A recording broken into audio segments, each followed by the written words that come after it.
G'day YouTube, Warbles on a lot here. If ever there was an officially so-called fool's errand, it would have to be a human being trying to answer for God. And if you're going to tackle a fool's errand, it might be a good idea to get a fool on the hill. So, first we go to the hill.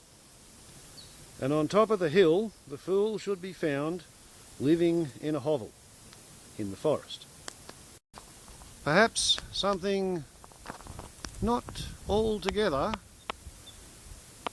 unlike this quaint structure. And if the fool on the hill in question, the hermit in the hovel in the forest, on top of the hill should happen to be an old man with a white beard, well, I guess that can't hurt, can it? When a human tries to answer for God.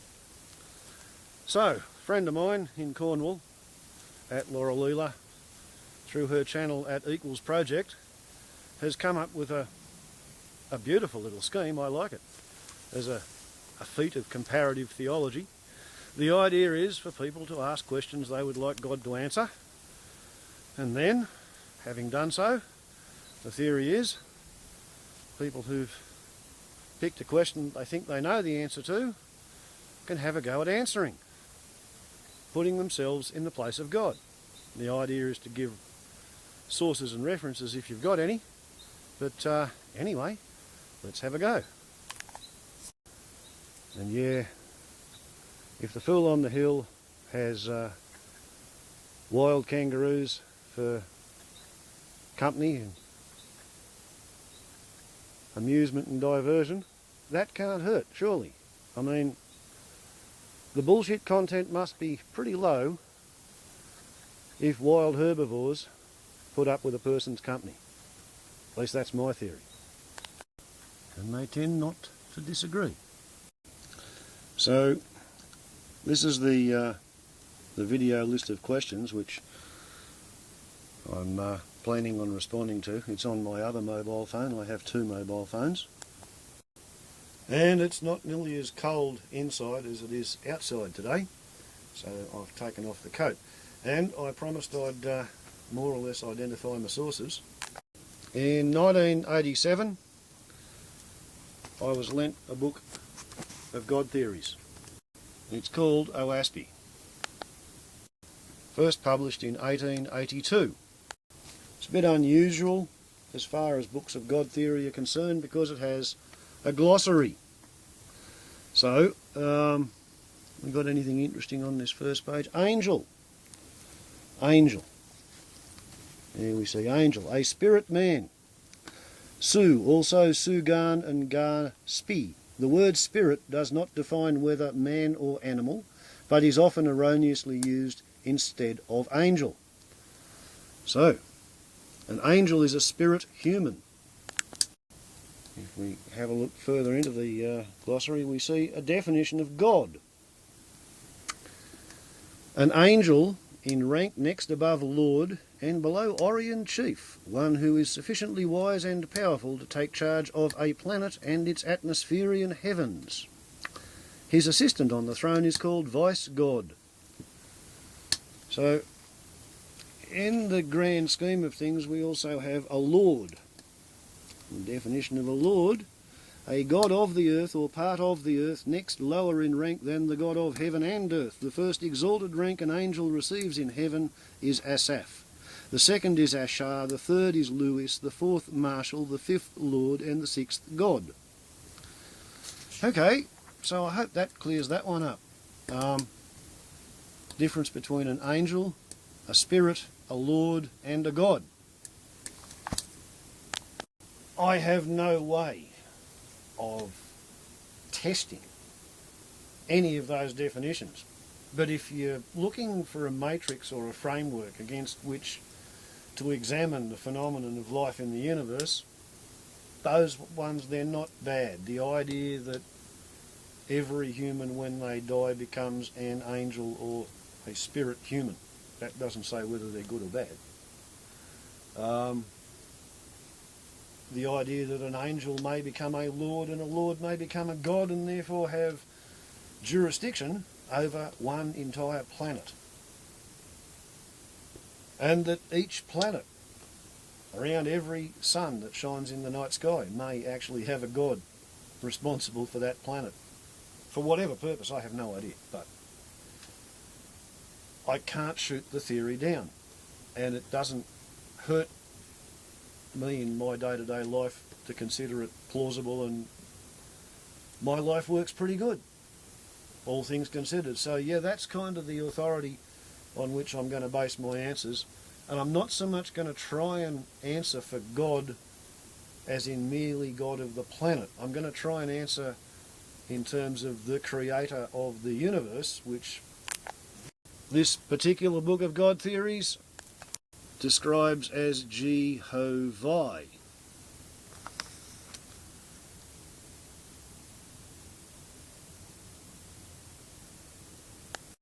Okay, story in the book is that E-O-I are the noises the wind makes, and the first people on earth gave a combination of those sounds to their creator God, Jehovah.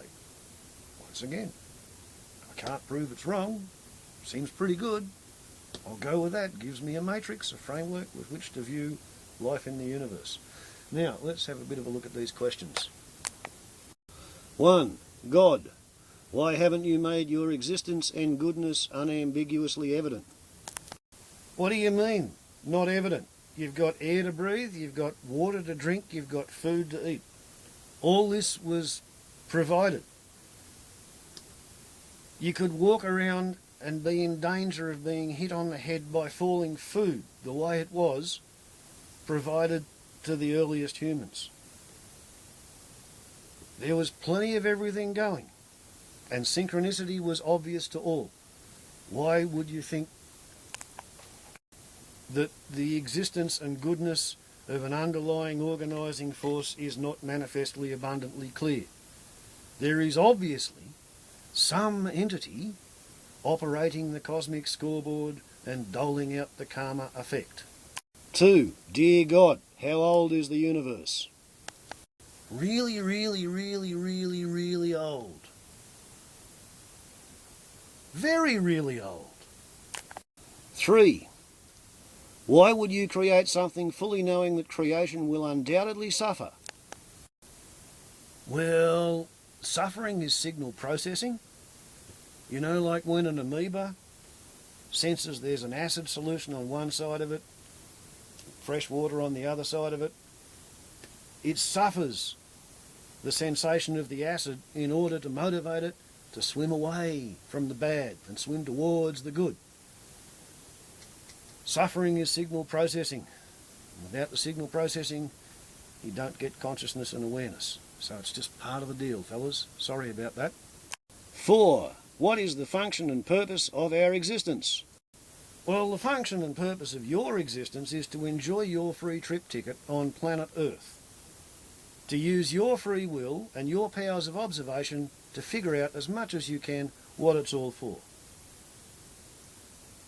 It may in fact be that you're here to notice that grave mistakes have been made by preceding generations of your ancestors, and perhaps it'd be a really good idea if you could figure out how to raise your children in such a way that any rational, reasonable creator looking over their shoulder might smile instead of scowl. Think about that. The creator of the universe, not the God of one little valley that you might happen to have grown up in. Raise your children so that they don't give the creator the shits. That'd be a good purpose, wouldn't it?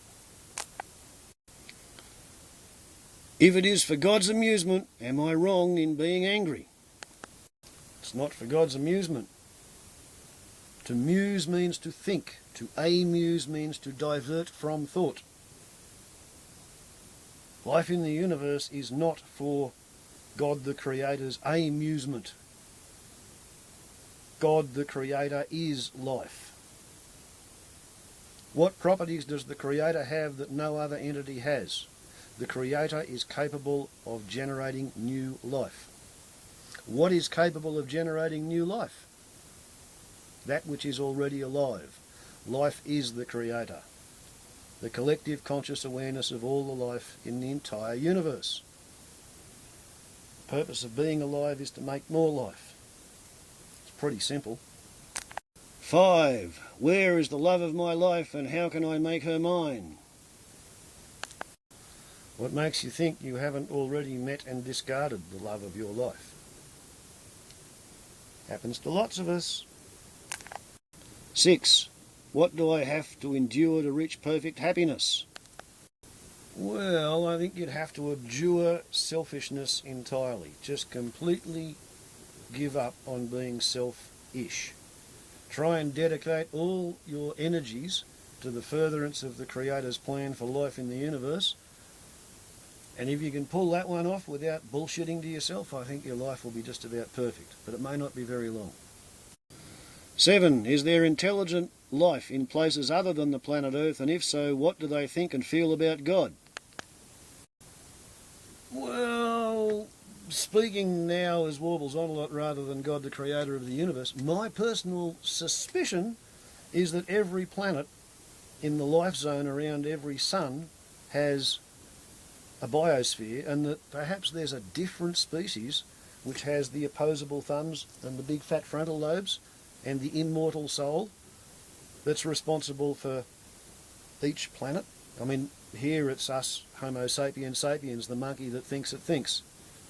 But, you know, maybe if you could get to another star with a planet and life at the same stage that we are, you might find that it's chimpanzees or killer whales, or something else would have the opposable thumbs and the big frontal lobes.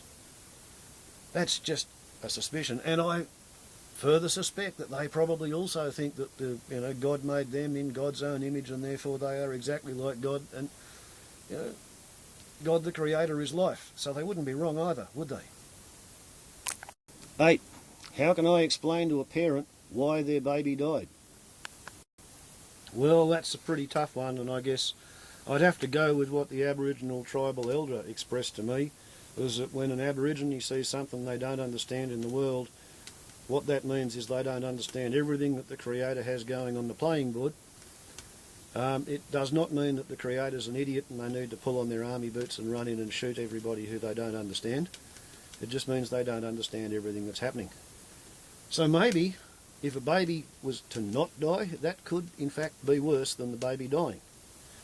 Possibly, if you happen to know all the extrapolated endpoints, which I don't. But as the Aboriginal tribal elder said, that's what the Aborigine is different from the white man. The white fella sees something he doesn't understand, he pulls on his army boots and he runs in there with a gun and he shoots everybody that he thinks is the bad guy. Well, if your baby dies, it doesn't mean you've got to shoot the doctor. It means the baby died. It means maybe it was going to be a whole lot worse for the baby, or for you, or your partner, or for somebody else. Perhaps there's more suffering involved in the baby living than dying. I don't know. It's a hypothetical, isn't it? A very short hypothetical with no details. And it's all in the details. You've got to know the background and you've got to know where the extrapolation's going. Otherwise you can't pass an intelligible comment. 9. Have you read the Bible? And if so, how many stars out of 5 would you give it? Me personally, I have not read the Bible. The Bible was written by people, and people are part of the creator of the universe, the collective conscious awareness, kind of like the Gaia principle, but sort of scaled up immeasurably. I think of it in terms of me sitting here, and maybe Fred or Laura Lula sitting in Cornwall. We are sort of like two cells in two different toes on a person's body. The cells just sit there and they swim in a nutrient solution that provides them with all the energy and minerals and nutrients and oxygen that they need, washes away all their waste products. Their every need is catered for. They get to do their job within the whole superorganism of the human body. And there is a consciousness, there's an awareness up there inside the brain case, and the brain case and the consciousness is not actually personally, individually aware of what's going on in each cell, but it is all organised and it's all happening under a hierarchy. And if a thorn happens to dig into the toe and stick that one cell, then yes, the entire consciousness will be fully aware of the activities going on in that one cell and the need for help and remediation and repair and sustenance and all the rest of it. Okay? So, if a bunch of people sit down and write a book, or a book of books, because they are part of the collective conscious awareness of all the life in the universe, then yes, the creator of the universe is aware of the Bible. How many stars would the creator give the Bible as a work of literary fiction, or as a work of midrash, religious science fiction, as a sacred book or a profane book? Well, at the time it was pretty good. But as the time goes on, it's become less and less applicable and less relevant. My neighbour doesn't have a donkey, so how can I covet his ass?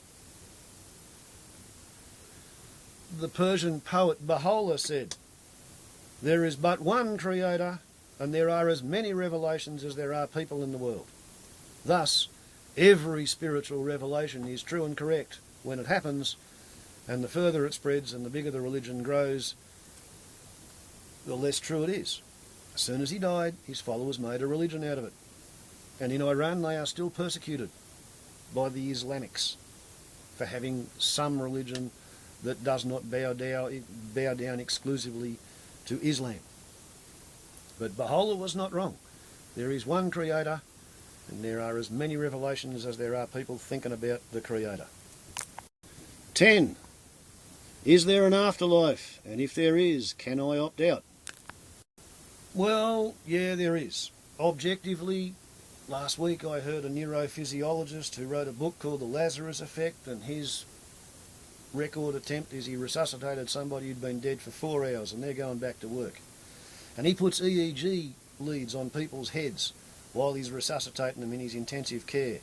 And he says 20 seconds after your heart stops, your EEG's flatline because there's no metabolism going on in any of your brain cells, and there's nowhere for the personality to retreat into, and there is no possibility that perceptions of a near-death experience can be explained as an artefact of a hypoxic brain. He says, you know, when you've brought somebody's personality back after they've been dead for 4 hours and there's been nothing happening in their brain cells, then their personality has existed somewhere else on some other plane. And then they get better and go to work. So yeah, the Lazarus Effect, it suggests that there is in fact an afterlife. Can you opt out of it? Well, if we go back to what the book says, you start off when you're dead with the sum total of everything you have chosen to learn about spirituality during the whole of your life. So if you've spent your whole life chanting the mantra that you're going to finish up with no consciousness in a hole being eaten by the worms, that's probably what you will experience until you recognise that it's bullshit. If you think the meaning of life is making money, then your spirit might go back to the stock market and be trapped there and contribute to the atmosphere of the market. If you think getting drunk is the meaning of life, then you could go straight back to the pub and be part of the feel of the place that gives the atmosphere of have one more. I don't know how long you can opt out of the afterlife, but you can certainly experience the worms if you want to, I think. Okay, that's 10 out of 24. Here endeth part 1.